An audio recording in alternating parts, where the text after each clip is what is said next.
lagi dengan saya Yusita di Wakil Rakyat. Hari ini saya senang sekali berada di KUD Makaryomino.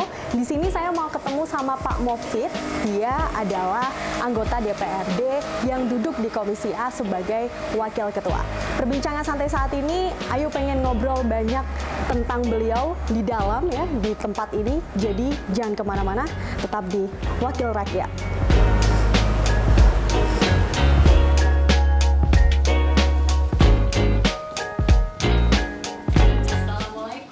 Waalaikumsalam, Mbak. Ayo, monggo, Pak. Monggo, ya. Mbak Ayu, benar. Siap. Saya duduk sini ya, Pak ya. Iya. Ini ada orang buat di TV sampai KUD Makaryomino. Iya. Akhirnya sampai juga di sini, Pak. Tadi Ayu sempat lihat beberapa pabrik-pabrik di depan tuh emang ada pabrik ya, Pak ya? Iya, di sini ada pabrik es yang beraktivitas di sebelah. Terus di situ juga ada perbankan kecil yaitu Swamitra. Swamitra itu punya Bukopin yang bekerja sama dengan KUD Makaryomino. Gitu. Wah, luar biasa. Iya, Pak. Kalau misalnya weekend kayak gini biasanya Pak Mofid tuh ngapain aja? Kalau sehari-hari, kalau saya ngantor di sini, itu pertama kali yang saya lakukan pasti ngecek, ya, ngecek kondisi aktivitas KUD.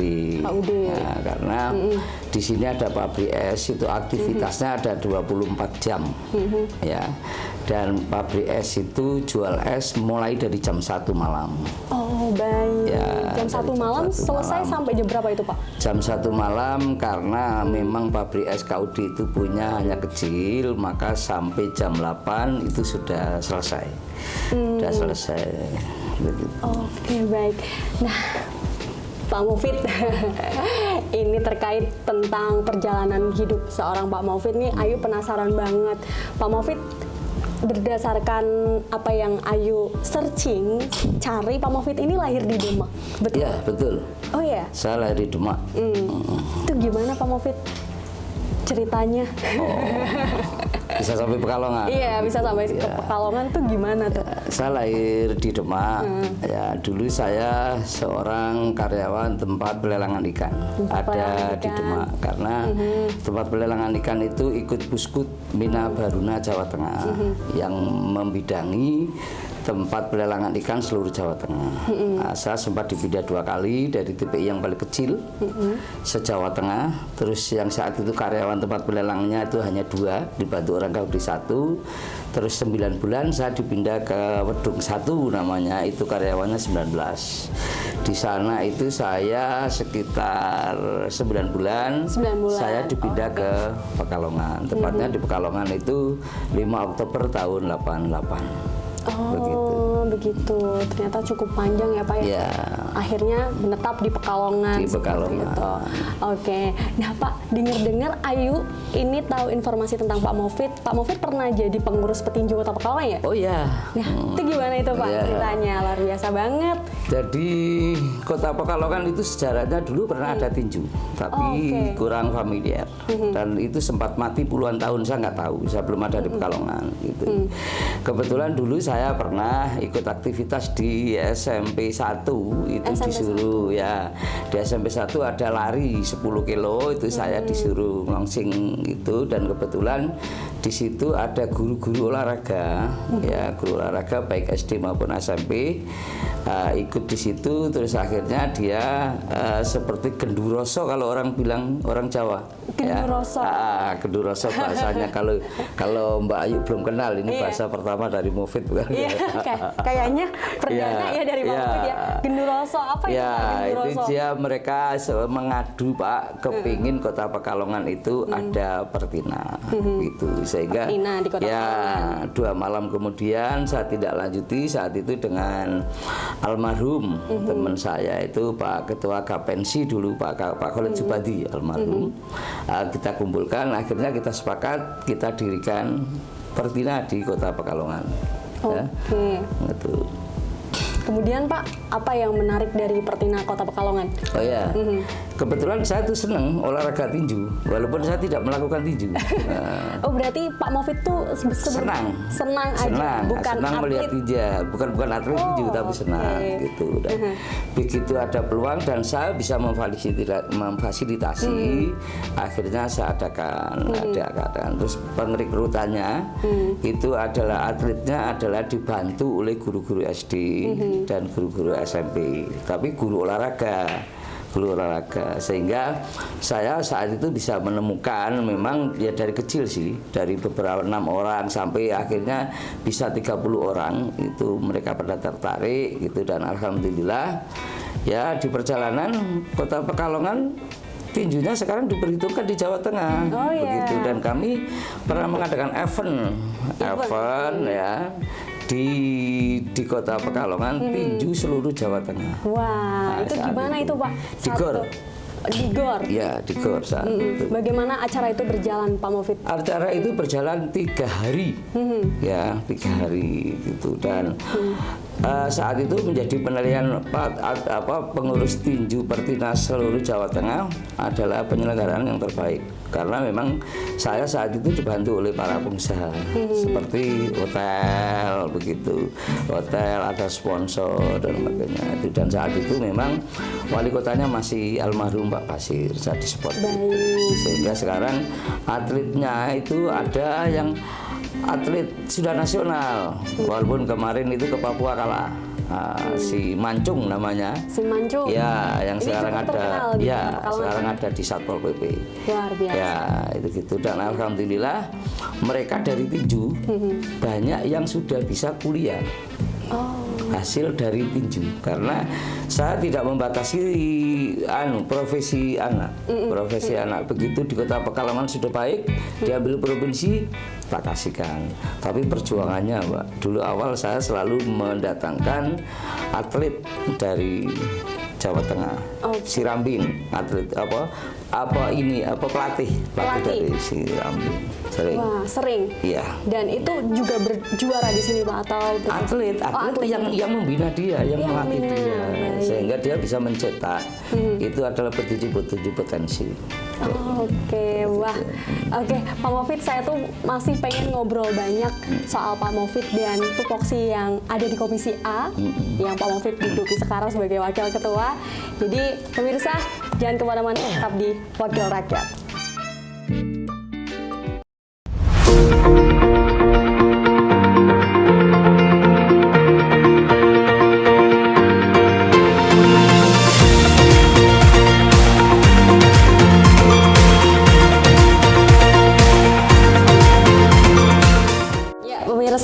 Anda masih bersama dengan Ayu Sinta di Wakil Rakyat. Tentunya masih bareng Pak Mofid. Luar biasa. Oh iya Pak, ini ada minuman ini Pak di depan kita. Iya.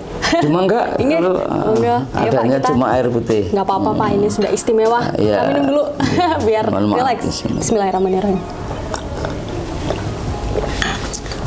Segar. Iya. Mohon maaf, adanya cuma air putih. Nggak apa-apa Pak, santai agar lebih rileks gitu ya Pak ya. Kita masih ngelanjutin pembahasan yang tadi nih Pak terkait background Bapak sebetulnya apa sih Pak? Background saya itu sebetulnya adalah seorang perikanan, Pak. Oh, baik. Ya, bukan perikanan, dan sampai saat ini saya jadi Wakil Rakyat itu juga dulu waktu masih 30 anggota Wakil Rakyat, satu-satunya yang background perikanan adalah saya.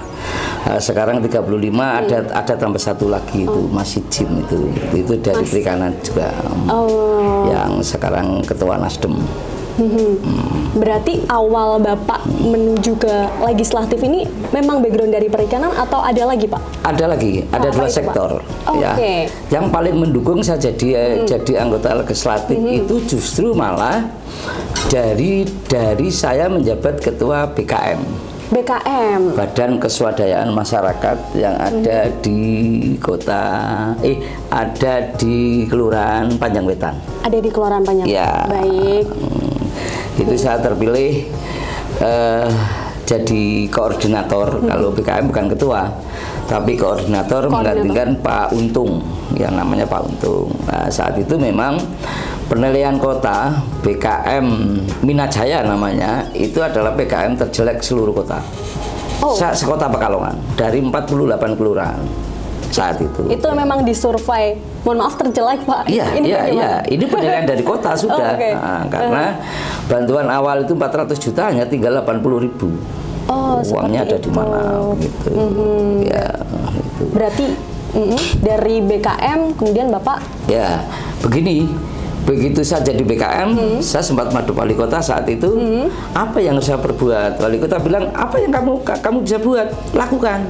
Gitu. Maka saat itu Panjang Wetan masih jadi satu kesatuan dengan Panjang Baru.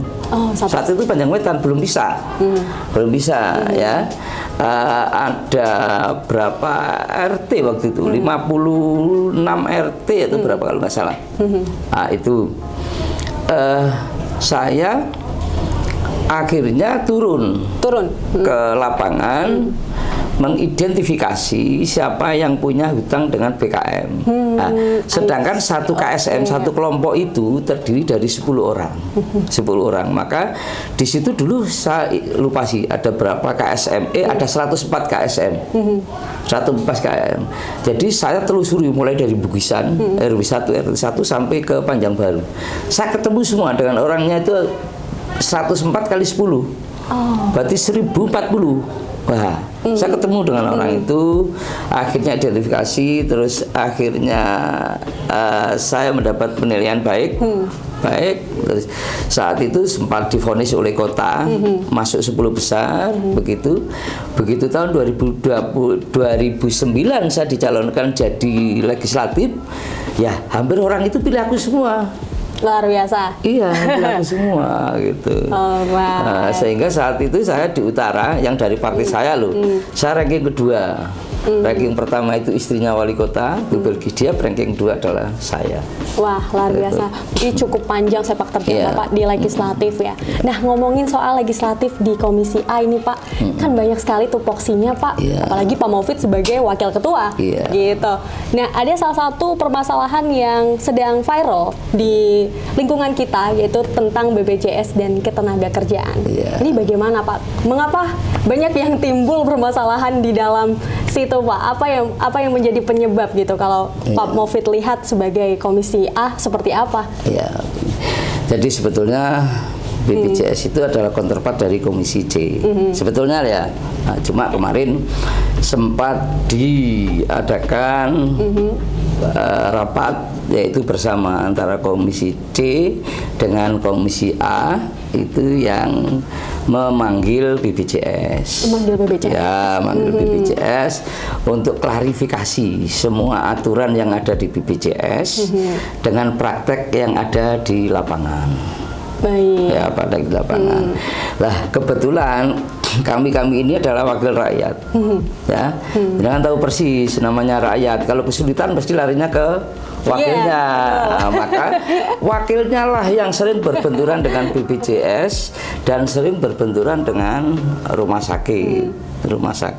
Gitu. Maka ini menjadi permasalahan. Gitulah kemarin kita bedah itu. Yo, mohon maaf ini kepada birokrasi BPJS, teman-teman kemarin agak marah juga gitu, karena memang saya bukan menjelekkan BPJS loh, ya, tapi memang prosedur kerjanya antara atas ke bawah itu tidak sama.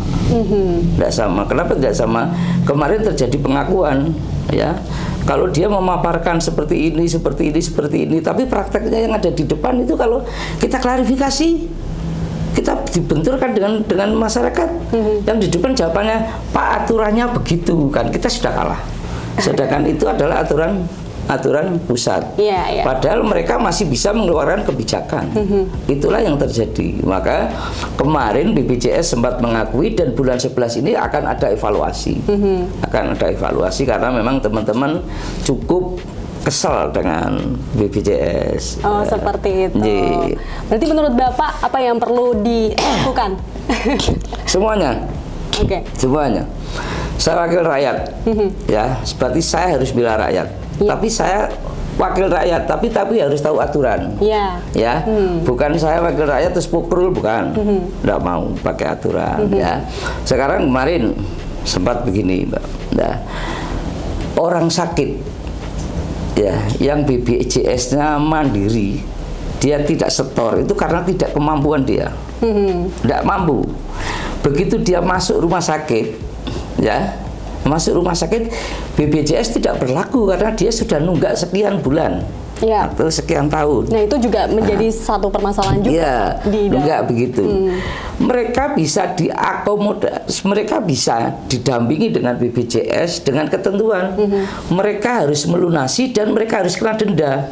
Mbak, orangnya itu sakit, di saat sehat tidak mampu membayar BPJS, sudah sakit, harus melunasi dan dikenakan denda. Oke. Sebagai wakil rakyat, kita keluarkan apa adanya pembicaraan kita. Itu begitu. Harusnya di saat mereka sakit, kalau memang mereka disuruh, ya, disuruh istilahnya itu disuruh bayar, ya jangan didenda lah. Seperti itu, karena sebetulnya kesehatan ini masyarakat adalah jaminan dari negara. Ya betul, Ya. saya tuh setuju Pak. Ya, berarti apa yang perlu dipersiapkan ya tentang kesadaran masyarakat juga terkait tentang aturan yang ada di BPJS seperti itu ya Pak ya, kita kerjasama. Oke Pak Mofid, nanti kita ngobrol lagi ya lebih banyak lagi. Jadi pemirsa jangan kemana-mana, tetap di Wakil Rakyat.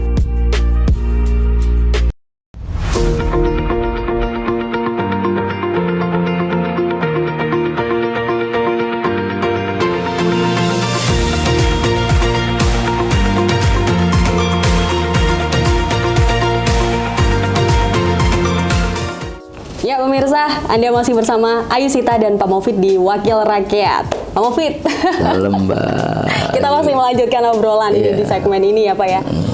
Pak, dari sekian banyak perjalanan Bapak untuk mencapai titik ini, pasti saya yakin Bapak pernah capek dan lelah. Iya. Capek nggak sih Pak? Bosen nggak sih Pak? Iya. Kalau capek ya karena jujur, harusnya seorang wakil rakyat itu kerjanya 24 jam, Pak. Ya, saya dulu waktu kampanye awal itu begitu. Saya tidak akan menutup pintu untuk masyarakat. Tengah malam pun kalau masyarakat butuh, saya akan bangun dan akan saya selesaikan kalau mampu. Jadi semua pekerjaan yang menjadi beban masyarakat dan masyarakat tidak mampu menyelesaikan, wakil rakyat harus turun. Itu kewajibannya seperti itu. Jadi memang capek, Mbak. Tapi tetap semangat ya Pak? Iya, karena gini Mbak, kebetulan orang tua saya ngasih nama saya itu Mofid, Mbak. Iya, Mofid. Mofid. Artinya apa ini, artinya Pak? kalau bahasa Arab Kang Maidai, bahasa Jawa nih harus bermanfaat. Harus bermanfaat. Iya, maka Anak saya hidup laki-laki. saya kalau tidak bermanfaat, saya anggap saya tidak seperti orang tidak hidup. Iya, karena sebaik-baiknya manusia adalah dia yang bermanfaat ya Pak ya? Begitu. Wah, kayak luar biasa. Tapi dengan segala macam permasalahan yang timbul di lingkungan DPRD, tentunya di legislatif, Pak Mofid sudah keren banget untuk menyelesaikan satu persatu seperti itu. Ya, memang itu satu kewajiban. Iya, itu sudah menjadi satu kewajiban ya Pak ya? Iya. Saya karena saya juga memohon maaf, ini sudah 3 kali dilantik kan, sudah lama. Jadi saya kalau ada permasalahan dan masuk pada saya, pasti saya selesaikan. Kalau demo silakan demo.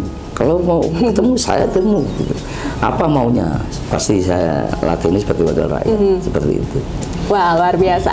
Pak, yang Ayu dengar, Pak Mofid ini sudah 2 periode ya di legislatif? 3 periode. Oh, sudah 3 ternyata. Jadi 3 kali dilantik. Perlu dikoreksi nih, 3 kali dilantik. Ada rencana nggak sih Pak masuk ke eksekutif? Oh, eksekutif. Berarti masuk G1, G2 gitu. Itu suratan, Mbak. Suratan. Karena periode kemarin kan sempat saya rame. Ya. Saya dipasangkan gambarnya dengan Mas Saab, dan siapa yang masakan saya tidak mengerti. Tidak mengerti. Memang saat itu ramai seluruh kota. Akhirnya terjadi hampir deal saya dengan Mas Saab saat itu. Cuma saya kan dari Golkar. Golkar dipakai Ibu Bilqis saat itu. Ya, maka saya harus mencari partai lain. Saya saat itu yang saya bidik adalah P3. Alhamdulillah di Jakarta saya sudah ketemu dengan Pak Asrul deal. Cuma saya di Kota Pekalongan dengan almarhum Pak Royak saya tidak deal. Maka saya itu gagal. Ya, gagal. Akhirnya Pak Royak mencari Pak Salahuddin. Itu seperti ini kejadian. Jadi nanti kalau 2024 kalau memang masyarakat menghendaki saya harus nyalon, yo gas ya Pak ya? Siap, namanya manusia.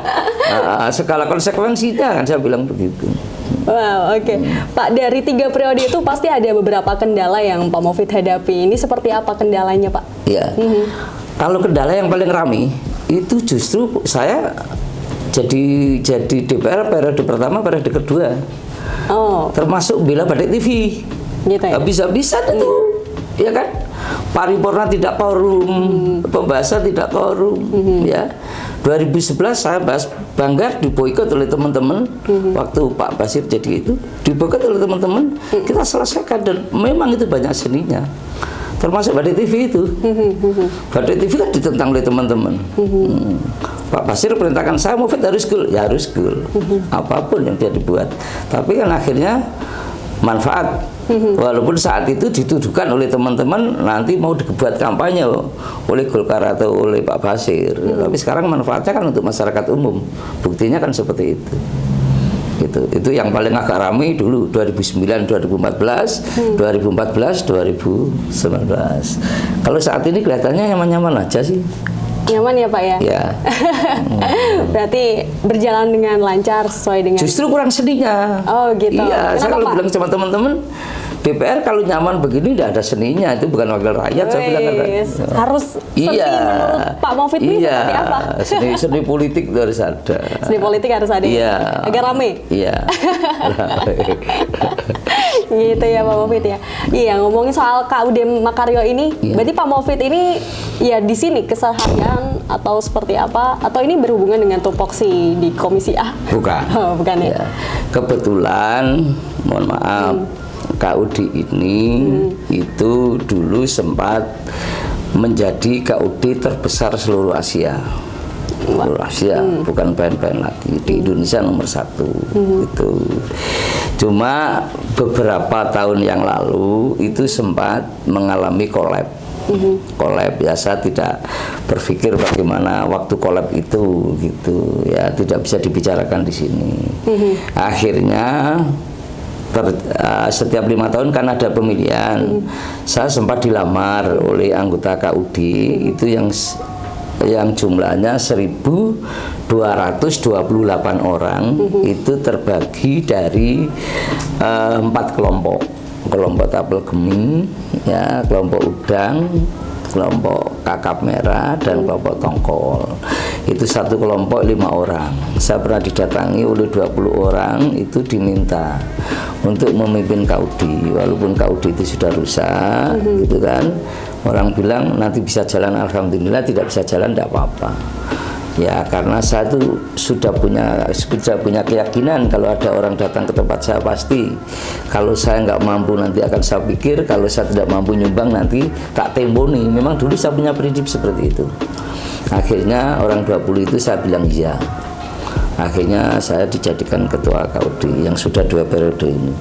Berarti sekitar 7 tahun lebih. Wow, cukup panjang ya Pak ya perjalanan Bapak dari mulai ya di Demak, kemudian di Pekalongan, akhirnya terpilih menjadi wakil ketua di Komisi A. Pak Mofid luar biasa. Pak, pesan dan harapan Bapak untuk masyarakat Pekalongan? Ya.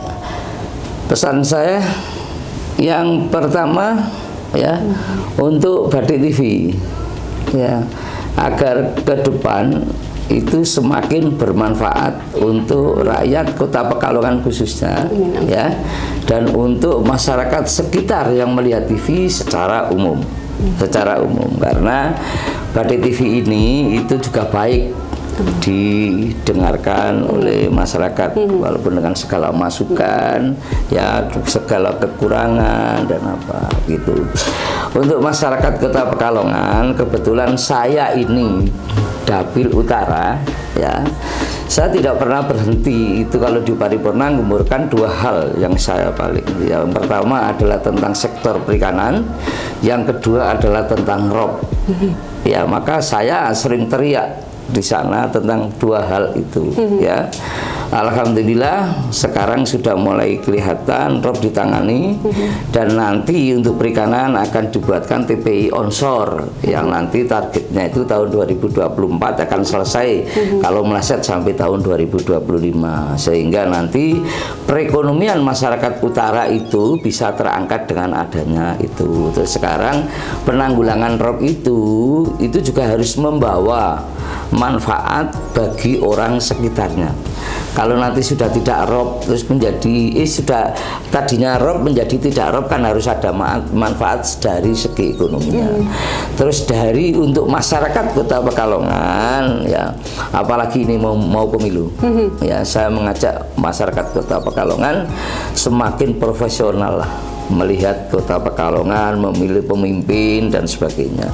Ya begitu, carilah pemimpin, jangan dilihat hanya uangnya, tapi bagaimana mereka kerja, ya, tapi bagaimana mereka bisa ngurusi rakyatnya, ya begitu.